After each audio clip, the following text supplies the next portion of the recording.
নমস্কার বন্ধুরা, আজ আমি খুব সাধারণ একটা রেসিপি নিয়ে চলে এসেছি, ফুলকপির ডাঁটা চচ্চড়ি। এই ফুলকপির ডাঁটা চচ্চড়ি গরম ভাতের সঙ্গে জাস্ট জমে যায়, রুটি দিয়েও কিন্তু দুর্দান্ত লাগে।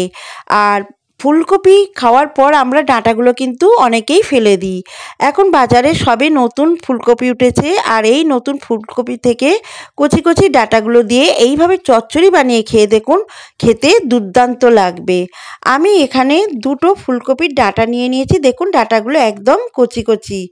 এবারে এই ফুলকপির ডাঁটাগুলোকে আমি টুকরো টুকরো করে কেটে নেব, সরু সরু করে একটু কেটে নেব। দেখুন আমি ফুলকপির ডাঁটা দুটোকে, মানে দুটো ফুলকপির ডাঁটাকে এরকম সরু সরু লম্বা লম্বা করে কেটে নিয়েছি, আর মধ্যিখান থেকে একটু চিড়ে চিড়ে নিয়েছি যাতে সেদ্ধটা ভালো করে হয়ে যায়।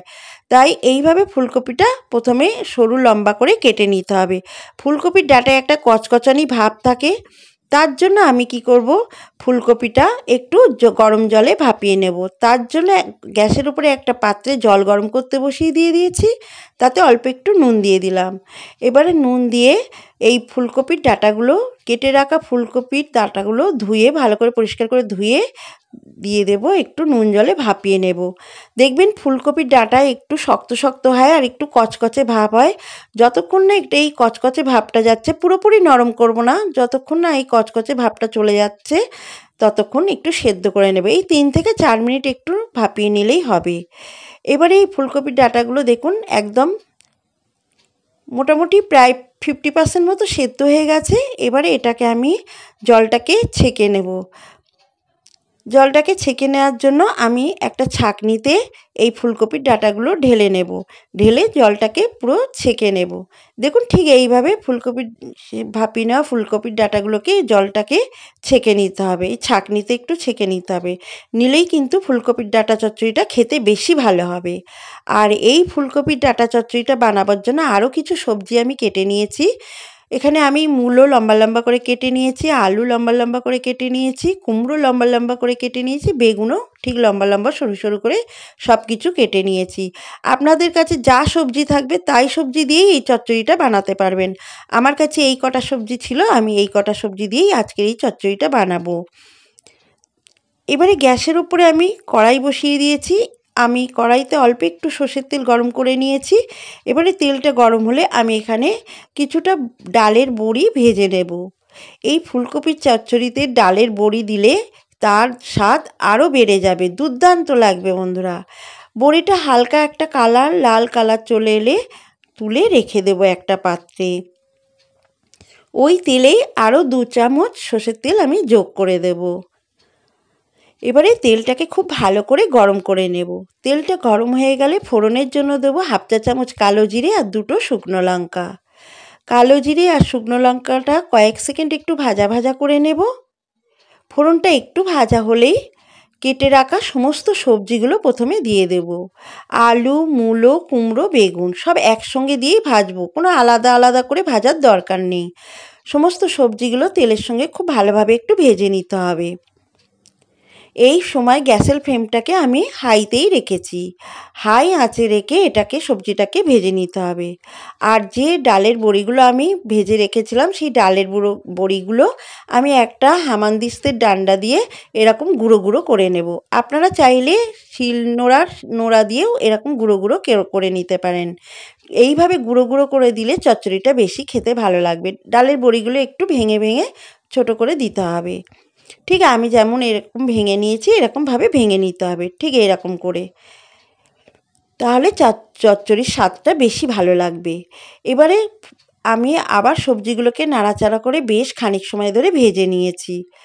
একটু ভাজা ভাজা হয়ে গেলে এখানে গুঁড়ো মশলাগুলো দিয়ে দেবো। স্বাদ মতো নুন দিয়ে দিলাম, আর দেবো 1/2 চা চামচের থেকে একটু কম হলুদ গুঁড়ো, আর দেবো 1/2 চা চামচের থেকে একটু কম লাল লঙ্কার গুঁড়ো। গুঁড়ো মশলাগুলো দিয়ে সবজির সঙ্গে বেশ ভালোভাবে একটু কষিয়ে নিতে হবে, মানে সবজিগুলোকে পুরোপুরি ভেজে কষিয়ে নিতে হবে, তবেই কিন্তু এই চচ্চড়ির টেস্ট আসবে। দেখুন সবজিগুলো বেশ ভালোভাবে ভেজে আমি কষিয়ে নিয়েছি, ঠিক এই রকমভাবে ভেজে একটু কষিয়ে নিতে হবে। যখন দেখবেন একদম ভাজা হয়ে গেছে বা কষানো হয়ে গেছে মশলাগুলো, তখন ভাপিয়ে নেওয়া ফুলকপির ডাঁটাগুলো দিয়ে দেব। আমি ফুলকপির ডাঁটার গোড়ার দিকের অংশগুলো, যে নরম অংশগুলো, সেগুলোকে সরু সরু করে কেটে দিয়ে দিয়েছি। এগুলোও খেতে কিন্তু ভালো লাগে। এবারে ফুলকপির ডাঁটাটা দিয়ে আরও খানিকক্ষণ কষিয়ে নিয়েছি খুব ভালোভাবে। কষানো হয়ে গেলে 1 গ্লাস মতো জল আমি দিয়ে দিলাম সবজিগুলো সেদ্ধ হওয়ার মতো। এই রেসিপিটা একটু মাখো মাখো হয়, তাই বেশি জল দেবেন না বন্ধুরা, 1 গ্লাস মতো জল দিলেই যথেষ্ট। জলটা দিয়ে একটা ঢাকা দিয়ে আমি 3 থেকে 4 মিনিট এটাকে রান্না করে নেব। 3 মিনিট পর দেখাচ্ছি, ঢাকনাটা খুলে দেখুন জলটা খানিকটা কমে এসেছে। আরও একটু নাড়াচাড়া করে দেব। আরও একটু এদিক ওদিক নাড়াচাড়া করে দিলাম সবজিগুলোকে, ওপরের সবজিগুলোকে নিচে দিয়ে একটু উল্টে পাল্টে দিয়ে দিলাম। দিয়ে এবারে যেই বড়িটা ভেজে আমি গুঁড়িয়ে রেখেছিলাম সেই বড়ি ভাজা গুঁড়োটা আমি দিয়ে দিলাম। দিয়ে আবার একটু সবজির সঙ্গে খুব ভালোভাবে মিশিয়ে নেব। মিশিয়ে আবারও 3 থেকে 4 মিনিট রান্না করে নেব, যতক্ষণ না এই সবজিগুলো বেশ ভালোভাবে সেদ্ধ হয়ে যাচ্ছে আর একটু মাখো মাখো হয়ে যাচ্ছে। দেখুন সবজিগুলো আমার প্রায় সেদ্ধ হয়ে গেছে, পুরোপুরি সেদ্ধ হয়ে গেছে আর বেশ মাখো মাখো হয়ে এসছে। তখন একটু দিয়ে দিলাম সামান্য পরিমাণে একটু চিনি। যেহেতু নিরামিষ রেসিপি, একটু মিষ্টি দিলে খেতে বেশি ভালো লাগে, তাই মিষ্টিটা দিয়ে আবার একটু নাড়াচাড়া করে রাখলাম। সবজিগুলো আমার পুরোপুরি সেদ্ধ হয়ে গেছে। আরও একটু মাখো মাখো মানে শুকিয়ে নেব। দেখুন একদম এরকম মাখো মাখো করে নিতে হবে, তবেই কিন্তু ভাত বা রুটির সঙ্গে খেতে ভালো লাগবে এই চচ্চড়িটা। বেশ খানিক সময় ধরে আরও 2-3 মিনিট নাড়াচাড়া করে আমি মাখো মাখো করে নিয়েছি। এবারে গ্যাসটাকে অফ করে দেব। দেখুন আমার ফুলকপির ডাঁটা চচ্চড়ি একদম তৈরি হয়ে গেছে পরিবেশনের জন্য। এবারে এই ডাঁটা চচ্চড়িটাকে আমি একটা পাত্রে সার্ভ করে দিয়েছি।